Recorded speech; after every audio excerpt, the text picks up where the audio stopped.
నేను నిన్న నర్సరీకి వెళ్ళానండి. అక్కడ నుండి కొన్ని గులాబీలు తీసుకొచ్చాను. చూడండి, ఇది వైలెట్ కలర్ గులాబీ అండి, డిఫరెంట్గా ఉంది. ఇది పేపర్ రోజ్ అండి. ఇవన్నీ కూడా చిన్న ప్యాకెట్లోనే ఉన్నాయి. విజయవాడ లక్ష్మీ గణపతి నర్సరీలో అండి. ఇది ఫ్లోరిబండ పెద్ద మొగ్గ. ఇది డబల్ కలర్ అండి. ఇంతకుముందు నా దగ్గర ఉండేది, ఇప్పుడు లేదు, అందుకే తెచ్చుకున్నాను నేను. పువ్వు అంతా అయిపోతే ఇట్లా ఉంటుందండి. ఇది బటన్ రోజు, బాగా ఎక్కువ పువ్వులు వస్తాయి.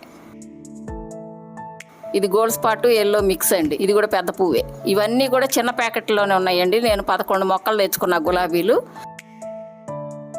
ఇది ఆస్ట్ర అండి, పింక్. ఇది వైట్ కాదు, మొగ్గ అయితే మీకు అట్లా వైట్ కనపడుతుంది. ఇది బెంగళూరు దవనం అండి. నేను అయితే ముందు చూసి కొత్తిమీర అనుకున్నా, కానీ కాదు. ఇది లిచ్చీ ఫ్రూట్ మొక్క అండి. మీకు కావాలన్న వాళ్ళు విజయవాడ కృష్ణలంక లక్ష్మీ గణపతి నర్సరీలో ఉన్నాయండి, తెచ్చుకోండి.